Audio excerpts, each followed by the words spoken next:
there's a big play there. Really getting to the point now where they've already went to Greg Stewart and said, we need to hire someone else to help them.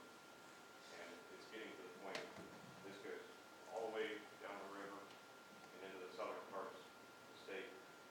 And Peter's out about Lewis County, I think, is what they're telling me, and that's going to be a big play. We're concerned about the water from that, very much so. The water and the injection, the fracking, and all that goes on, because it's a deep well. Water is extremely important, but this is something where we're going to have to step up the manpower of GIS to take care of it. We can do that, and the market will pay for it. It's not, see, that's what people are concerned about, and I said, listen, it's market-driven. They wouldn't be here, they wouldn't be buying up these leases, paying these, you know, I mean, they're paying anywhere from 17 to 19% royalties. That's unheard of.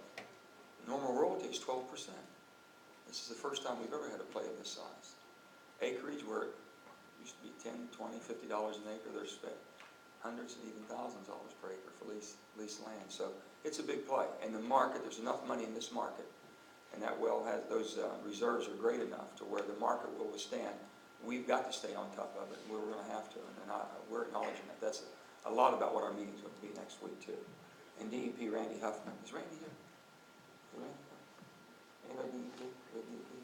DEP, Larry Evans, somewhere. Okay, they'll be coming, I'm sure. And then we have highways.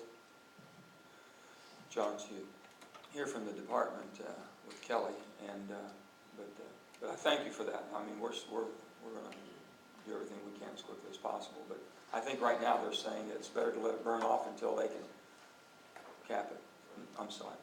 I just had a question. I'm curious if GIS is a topic of conversation with the governors that surround West Virginia when you talk with them. I can't really tell you that, no. It has been, what we do is we look at this.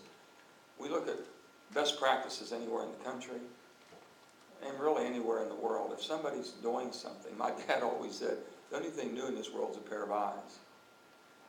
Someone has either copied it or mimicked it or improved upon it. So we always look. We look at our surrounding states first, and then we look at the nation as a whole, and then the world as it is, and see if there's somebody and there's technology somewhere. But I can't tell you that it has. I think every state believes that the importance of this and mapping is extremely important.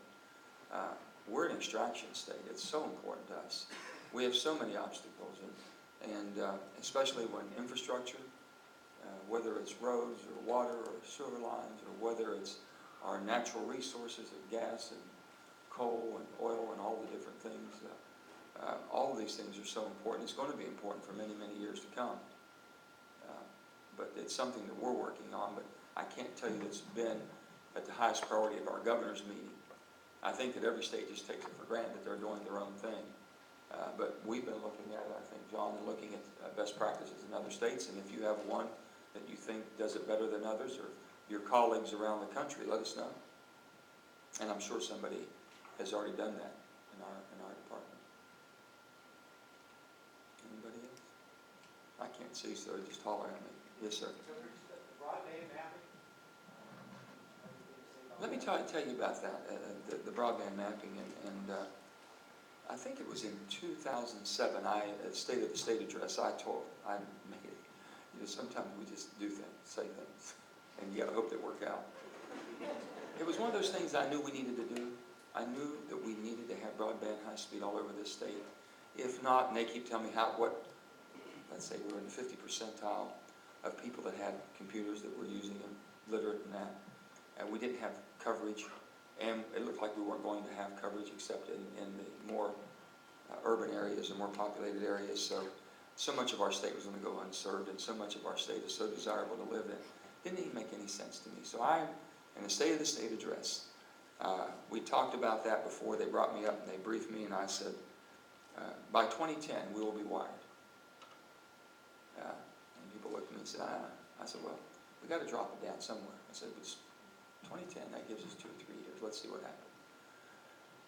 I said that, and then I go to a National Governors Association meeting. So my State of the State is in January. I go to the meeting in February. So lo and behold, John Chambers from Cisco's there. And John's a West Virginia native, and he's a West Virginia graduate. We were in school together. And after John gave his motivational speech, if you ever heard John speak, he's just out there. He's just right in your face, and he does a great job, and he's so enthusiastic. After he was done, I said, John, I need a little bit of help.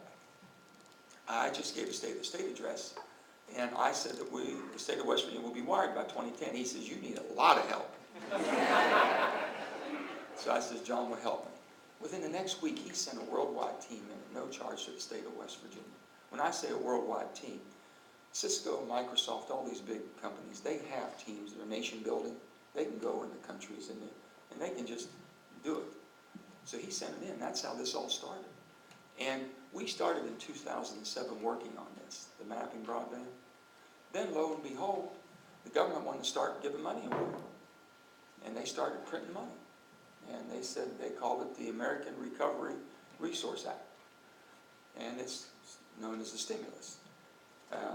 And everyone will have their take on this, and we'll see how history plays this out to be. But and I believe that it was warranted to a certain extent, that it staved off a depression. We have a recession, we're still in a recession, but I believe when history looks back that it would have saved us from going deeper into a depression from a recession. But with that being said, here it came, and last, I think it was June or July, they said that there would be how many billions of dollars that would be shared throughout the nation for broadband. Well, lo and behold, we've been working on it for 2 or 3 years. If it had not been for what all had been accomplished, we would not have been successful. Now, let me tell you how successful we were. First of all, we were the only state in the nation to put in a statewide applicant because we had the mapping and we were prepared to go. We also said that, I know we had some private sector people pushing back for us to take the lead. They didn't think we should do it. Well, the private sector's not going to go because they're going to go where the market is. We had to push out and build first mile backbone, do all the different things that needed to be done. And we're the only state to get a statewide award, $126.6 million. Gary Locke, Department of Commerce Secretary, told me, he says, Governor, he said, I want you to know your people that put that application together. Kelly Took and John, their agents, and then Jimmy and all of them worked together with all of you all helping. Everybody was so involved in that. He said, we could not find a reason to deny a penny of request. First time. He says, our people could not find a reason that we could deny you what you asked for. So with that being said, you got the Verizon Frontier deal going on. We'll see how that plays out. There's a good bit of money involved in that for CapEx, capital expenditure, 200 plus million. You put that on top of what the settlement for Verizon had to pay into consumer upgrades of $72.5 million, and you put another $60 million that Frontier committed towards broadband. So you have 60, 250, 310, 380, 126. You're $500 million. We can do the job now. We can get it done, and it'll be unbelievable.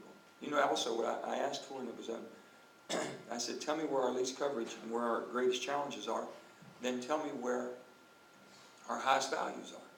And you would say, well, why do you want to know the highest value? Where's your highest land value? Highest land value usually in your resort areas, right? That's where discretionary income. People from out of state have a little bit of discretionary money. They can buy a second home. They come vacation. They want to play. That should be the first place we're wiring. Or at least moving as fast as we are anywhere else. We hadn't done that. We didn't even think about it. But we're moving in those directions. And then we have, of course, the observatory over at Green Bank. That is a quiet zone, and we're working with them very carefully to try to get through that. So there's a lot going on, as you know, and we're right on the front of this. But GSI mapping, again, if it wasn't for what had been done in the work and bringing it all together, we wouldn't have been successful, I can assure you. So I thank you for that. People of West Virginia should thank you all for that. One more? Anybody? Yes?